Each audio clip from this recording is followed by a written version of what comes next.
Dalam Bapa dan Putra dan Roh Kudus. Amin. Bapa di surga, kami mengucap syukur dan terima kasih bahwa kau beri hati nurani untuk memilih yang baik atau memilih yang jahat. Bantu kami supaya hati nurani kami semakin peka dan tidak tumpul untuk memilih yang baik di atas yang jahat. Terpujilah namamu kini dan sepanjang segala masa. Amin. Para saudara, Musa dalam bacaan pertama dari kitab Ulangan mengingatkan kita akan hukum hati nurani. Lakukan yang baik, hindari yang jahat. Lakukan berkat, bukan kutukan. Lakukan yang mulia, yang indah, yang luhur, dan hindari yang jahat, yang benci, yang menghancurkan. Dan hati nurani ini melekat dalam kemanusiaan kita. Jadi bukan sesuatu yang dari luar, tapi yang dari dalam.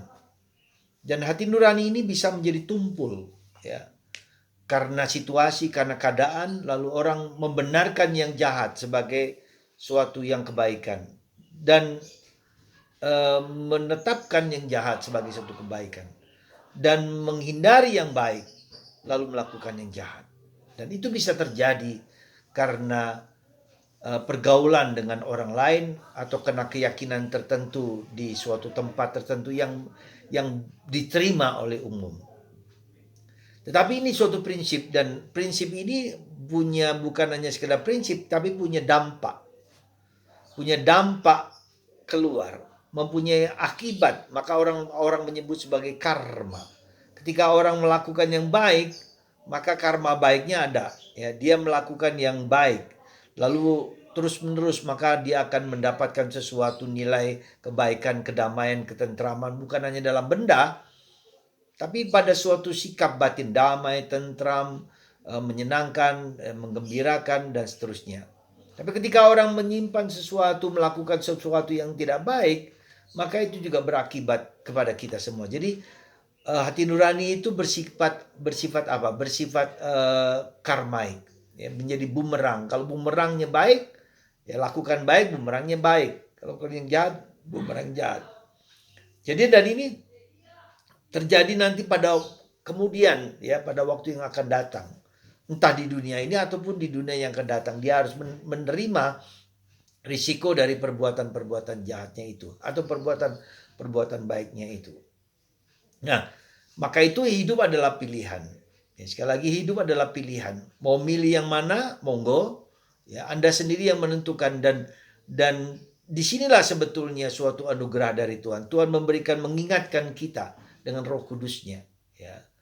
Demikian juga dengan kehidupan pilihan hidup itu, pilihan tentang tentang yang jahat dan yang baik itu juga pilihan untuk menjadi bahagia atau tidak bahagia. Jadi ketika dia mengalami mau bahagia, dia sendiri yang harus menentukan. Jangan menentukan kunci kebahagiaan itu diletakkan pada orang lain.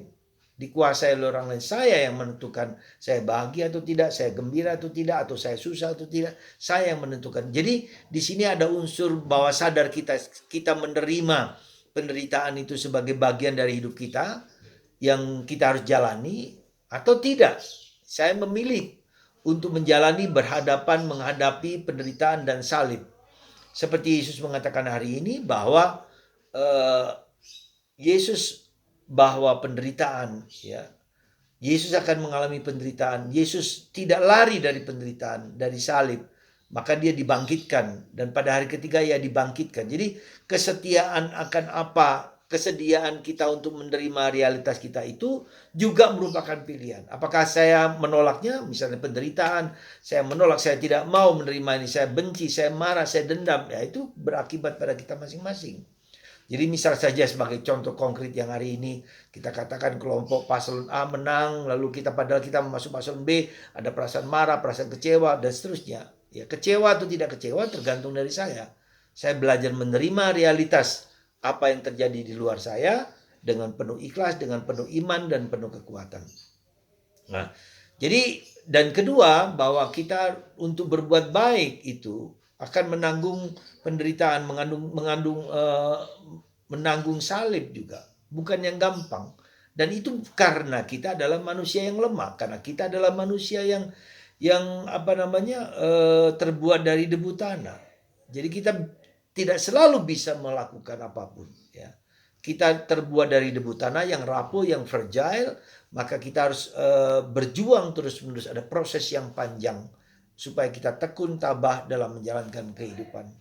Semoga renungan hari ini membuat kita untuk mulai melihat bagian interior, kasel, puri batin. Jangan hanya melihat yang luar, ya apa yang harus kita lakukan, melihat yang di batin. Melihatlah mindset kita, melihatlah cara pikir kita, melihatlah cara pandang kita. Ya. Mungkin cara pandang kita keliru. Nah, itulah harus kita ubah. Dan itu bukan yang gampang sekali lagi, karena berasal dari dalam. Semoga Anda, kita semua di masa Prapaskah ini, lebih melihat unsur batinia, ya, cara pandang kita. Mungkin kita marah pada seseorang, mungkin Anda secara tersembunyi marah pada seseorang, ya, yang tidak kita sukai. Nah, itu yang harus diubah. Jadi mengubah mindset, mengubah cara pikir, mengubah cara bertindak, mengubah cara hidup dengan lebih positif. Bukan yang negatif. Kalau kita negatif, kita sendiri akan terpengaruh dan hidup kita tidak bahagia. Anda mau bahagia, jangan letakkan kunci kebahagiaan pada orang lain, pada situasi, pada siapapun. Pada diri saya sendiri. Kunci ada di kantong saya. Saya mau bahagia atau tidak tergantung dari saya. Saya mau menjalankan masa Prapaskah ini dengan sungguh-sungguh atau tidak tergantung dari saya. Saya mau berhasil atau tidak tergantung dari saya. Tuhan menghargai kebebasan rohani dalam diri kita masing-masing. Semoga Anda, kita semua memilih yang baik di atas segala sesuatu. Karena itu berakibat yang positif atau negatif pada kita. Semoga Tuhan memberkati Anda, memelihara Anda, menyembuhkan Anda, dan menguatkan Anda selalu dalam kehidupan ini. Berkat Tuhan atas Anda semua dalam nama Bapa, Putra, dan Roh Kudus. Amin.